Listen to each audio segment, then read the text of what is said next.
It stands to reason that a lot of actors are going to become wrestlers, and sometimes a lot of wrestlers are going to become actors because there are a lot of similarities. You need a larger-than-life personality, you need to be able to act in front of a camera, you need to be able to do things with a microphone in your hand, or at least not in your hand when you're doing a movie, and hey, if you're good at something, why not double, triple, quadruple it up? And given that we are wrestling fans, we always talk about The Rock and Hulk Hogan and Dave Bautista, who obviously went from the squared circle into Hollywood, but sometimes there were people already in Hollywood that you didn't know were wrestlers. So my name is Simon Miller, welcome to What Culture Wrestling, and here is 8 of those things I just said out of my mouth. Number 8, Brian Glover. I like Brian Glover, mostly because when he was describing himself, he would say, well, I'm a bald-headed, mean-looking Yorkshireman. And anybody that's a part of the Bald Brotherhood is all right by me. It's how he landed roles in the likes of Ken Loach's 1969 classic Les, and also how he played Bottom in Shakespeare's Midsummer Night Dream.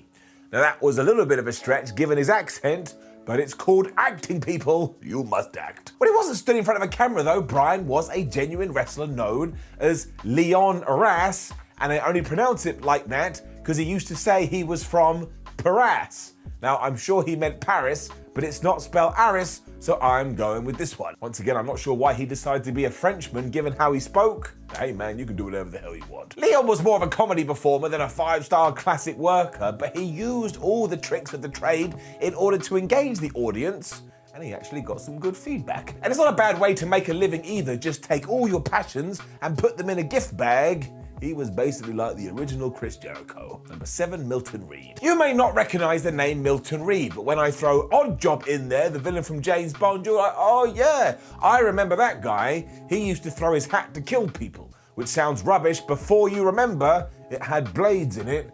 He was a little bit flubbed up. And the reason I'm throwing all this into one big pot is because at some point in life, Milton was like, my word, I'm going to play Oddjob, and he was, if it hadn't gone for Harold Sakata instead, who was also a wrestler, and don't worry, we're going to talk about Harry later. But because they both were sports entertainers, they were going to have a feud to decide who would get this role before producers found out about this and said, no, don't do that, we don't like it. The main reason Reed didn't get it in the end is because he'd already been inserted into James Bond lore because he had starred in Dr. No, or at least appeared in it, and then he went and did this again in 1977 when he popped up in The Spy Who Loved Me. So this guy really did all right. When he wasn't doing all of this though, he was back in the ring, and do you know what his wrestling persona name was? I'll give you a second, you didn't come up with it. It was Jungle Boy, so there's more than one. Number 6, Alex Karras. So this one was new to me, but man did it make me happy, because I'm sure you've heard of Mel Brooks's classic Blazing Saddles, which took the satire bun and just hit it over and over again, and then also at times would pivot to fart humor, including that one scene where a bunch of cowboys are eating beans, and they do indeed start to pass wind. So you really want to check it out, you'll get a little bit of everything. The story also features a guy named Mongo, a terrifying but stupid assassin who wants to do away with the main character of Sheriff Bart. And what do you do when you need a gargantuan man in order to look scary? You go to wrestling. On top of that, the actor behind this, Alex Karras, also played in the NFL from 1958 to 1970. And really, when he wasn't on the gridiron, that is indeed when he put himself in the squared circle and a little bit of money doing the slams. And he never did much of note in the ring, but he did have a massive feud with Dick the Bruiser, and there's a name you'll recognize. So he did more than most. The story for this one is great too, because they told everyone that they'd fought in a bar, and now they'd taken that scrap and they decided to do it in a bunch of fans. In the actual reality, Alex had been suspended from the NFL, so once more, why not go back and do this? Number 5, Lenny Montana. Do not mess with Lenny Montana. I mean, this guy leans so heavily on his Italian roots. If Vince McMahon had met him in the 1980s, that absolutely would have been his gimmick. But when you go through his career and you go through his life, this is someone that you just want to go, hello sir, yes sir, whatever you need sir. Because not only can he lay claim to portraying assassin Luca Brasi in Francis Ford Coppola's masterpiece known as The Godfather, the reason he was chosen for this role is because before he was doing this, he was actually in the mafia, so that's some damn good method acting. So where does wrestling fit into all that? Well, quite incredibly, it comes before he joined the mob, and I understand how you make all these transitions. But yeah, he dubbed himself the Zebra Kid, he won a couple of tag titles in Georgia and Minnesota, before deciding, I don't want to do predetermined fighting anymore, and I would rather, I don't know, go shoot people. I don't know what he did, but again, just respect him and hope that he lets you on by. Number 4, Woody Strode. In 1991, Jim Herd, who was running WCW, got Ric Flair in his office and said, "Look, Ric Flair, the Nature Boy, one of the greatest wrestlers ever, I don't want you to be Ric Flair anymore, and I want you to cut your hair and call yourself Spartacus." Ric Flair said, "I'm not going to do that," and he went to WWF.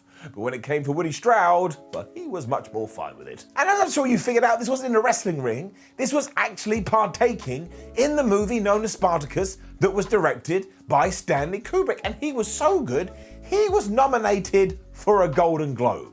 I mean, that's pretty good for your CV. Stepping into the shoes as an Ethiopian gladiator known as Drabar, he actually spared Kirk Douglas's main character in a fight to a death because he felt sorry for him, spoilers. And you've got to assume that this kind of action was helped in the sense that in the 50s, you've already figured it out, he was a professional wrestler. Taking on the likes of Gorgeous Jaws, Bearcat White and Bobo Brazil, he didn't let any of this success get to his head, and when he wasn't auditioning for a role or, actually in a film, he would always go back to sports entertainment. So now we found the original Dwayne Johnson, although he comes back a little bit more than The Rock. Number 3, Harold Sakata. We've already talked about him, but he had to have his own entry because, yes, as you've already figured out, Harold Sakata played Oddjob. Do you know how cool that is? One of the most iconic villains ever, and nobody can ever take it away from him. Forget all that though, because Sakata actually did everything. He won a silver medal at the 1948 London Olympic Games, and then yes, he jumped across to do professional wrestling where he was Tosh Tonga, and he made a lot of money and he made a lot of success. I mean, he was winning multiple NWA regional titles throughout the 50s and 60s, and I guess he made such a name for himself that somebody saw him and thought, well, we should cast him in this huge movie. I mean, this really is quite the story. You can also find him in roles where he starred next to William Shatner, and if you look hard enough, you'll also see he was the face for a little while of Vicks cold medicine. And that's nothing to sniff at.